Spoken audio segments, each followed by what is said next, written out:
கிறிஸ்துவுக்குள் அன்பானவர்களே, உங்கள் யாவருக்கும் இயேசு கிறிஸ்துவின் நாமத்தினாலே அன்பின் வாழ்த்துக்கள்.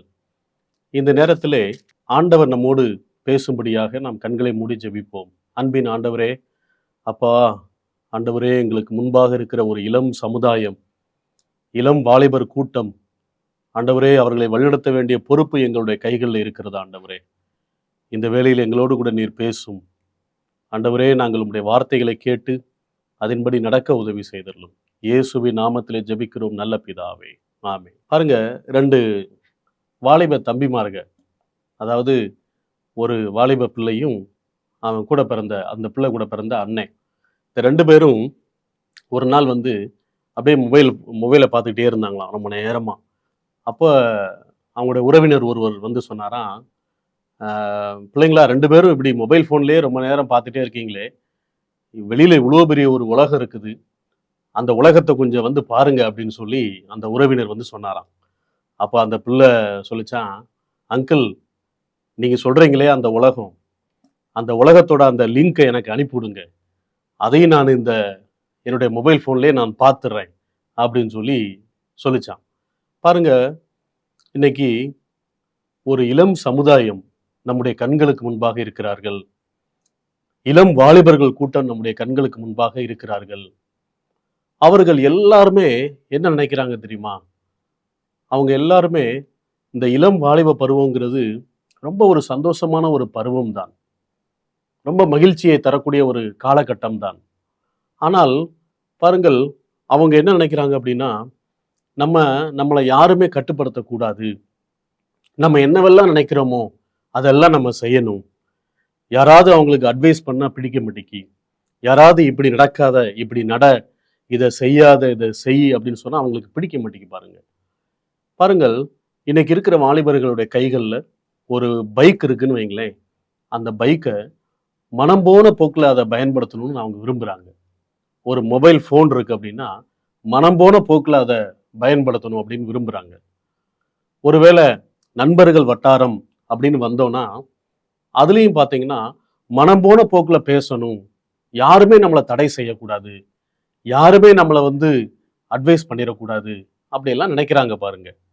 ஆனால் பைபிள், இந்த பரிசுத்த வேதாகமம் நமக்கு நல்ல ஆலோசனை தருகிறது.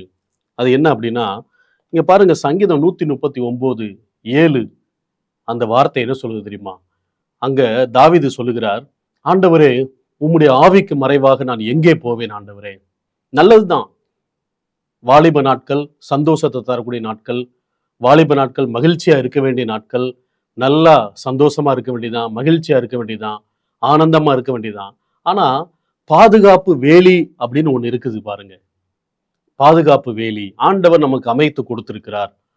பாருங்கள், நம்ம விட வயது மூத்தவர்கள், நம்மளை விட அனுபவத்துல கூடினவங்க, வாழ்க்கைய நல்லா பார்த்தவர்கள், இப்படியெல்லாம் நம்மளுக்கு முன்பாக ஒரு கூட்டம் இருக்கிறது. இந்த பாதுகாப்பு வேலியை தாண்டுவதற்கு வாலிபர்களுடைய மனம் துடியாய் துடிக்கிறது. இந்த நாளிலே நாம் என்ன ஜெபிக்கணும் தெரியுமா? ஆண்டவரே, ஒரு இளம் வாலிபர் கூட்டம் ஆண்டவரே, இந்த பாதுகாப்பு வேலியை விட்டு வெளியில போயிடக்கூடாது ஆண்டவரே. ஆண்டோடைய வார்த்தை சொல்லுகிறது, தேவனுடைய பலத்த கரத்திலே நீங்கள் அடங்கி இருக்க வேண்டும் என்று சொல்லி. இன்னைக்கு பார்த்தீங்கன்னா வாலிபர்கள் கூட்டத்தை நாம் பார்க்கும் பொழுது அவங்களுக்கு அடங்கி இருக்கிறதுங்கிறது சுத்தமா பிடிக்க மாட்டேங்குது. அடங்காம இருக்கணும், எல்லாமே தான் மனசுல என்னவெல்லாம் தோணுதோ அதையெல்லாம் செய்யணும். அங்க நேரத்தை பார்க்கறது இல்ல, இடத்தை பார்க்கறது இல்ல. பாருங்கள், ஒரு சமுதாயமே நம்மை பார்க்கிறதே, பெரியவர்கள் நம்மை பார்க்கிறார்களே, ஒரு ஒட்டுமொத்த சமுதாயம் நம்மை பார்க்கிறதே அப்படிங்கிற அந்த பய உணர்வே இல்லை. இப்படிப்பட்ட ஒரு இளம் வாலிபர்கள் கூட்டம் நம்முடைய தேசத்தில் இருக்கிறது. இவர்களுக்கு ஆண்டவருடைய வார்த்தையை சொல்ல வேண்டியது இன்றைக்கு உங்களுடைய என்னுடைய கைகளே ஆண்டவர் அந்த பொறுப்பை கொடுத்திருக்கிறார். திறமை இருக்கிறது வாலிபர்களுக்கு, தாளந்துகள் இருக்கிறது. மார்க் 6ஆம் அதிகாரத்திலே ஒரே ஒரு பிள்ளை, ஏரோதியாளின் குமாரத்தி என்று சொல்லப்படுகிறவள், ஒரு பிள்ளையாக நடனம் பண்ணி ஒட்டுமொத்த ராஜாக்கள் கூட்டத்தை சந்தோஷப்படுத்திட்டா. ஆனால் பாருங்கள், அந்த பிள்ளையினுடைய தாயினுடைய ஒரு கோபத்தின் நிமித்தமாக அவள் தவறாக வழிநடத்தப்படுகிறாள். யோவான் ஸ்நானன் என்கிற மனிதனுடைய தலையை சிரச்சேதம் பண்ணி வாங்கும்படி அவள் வழிநடத்தப்படுகிறாள். இன்றைக்கு இருக்கிற வாலிபர்களை உலகம் இப்படித்தான் பயன்படுத்த விரும்புகிறது, தீய செயல்களுக்காக, தீய நோக்கங்களுக்காக. ஆனால் நாம் இந்த கிராம மிஷனரி இயக்கத்திலே வாலிபர்களாகிய உங்களை நாங்கள் அழைக்கிறோம்.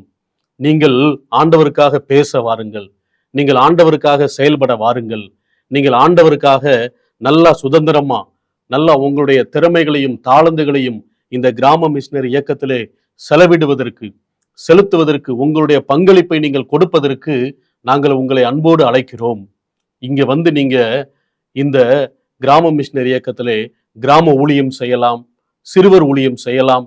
இன்னும் ஆண்டவருக்காக நீங்கள் எதையெல்லாம் செய்ய முடியுமோ உங்களுடைய தாளந்துகள், திறமைகள் எல்லாவற்றையும் இந்த ஆண்டவருடைய ஊழியத்தில் நீங்கள் செய்யும்படி உங்களை நாங்கள் அன்போடு அழைக்கிறோம். இந்த பாதுகாப்பு வேலிங்கிறத நீங்க மறந்துடாதீங்க. உங்களுடைய பெற்றோர் இருக்காங்களா, அது ஆண்டவர் உங்களுக்கு அமைச்சு கொடுத்திருக்கிற ஒரு பாதுகாப்பு வேலி. அதை விட்டு நீங்க வெளியில போயிடக்கூடாது. உங்களை விட மூத்தவங்க இருக்கிறாங்களா, அது ஆண்டவர் உங்களுக்கு அமைச்சு கொடுத்திருக்கிற ஒரு பாதுகாப்பு வேலி.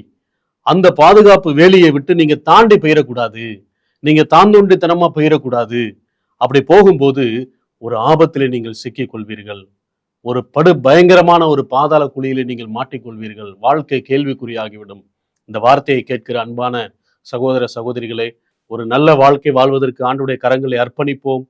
ஆண்டவருக்கு மறைவாக நாம் எங்கேயும் போக முடியாது என்பதில் உறுதியாக இருந்து ஒவ்வொரு நாளும் ஜெபித்து இந்த வாழ்க்கை வாழ்வோம்.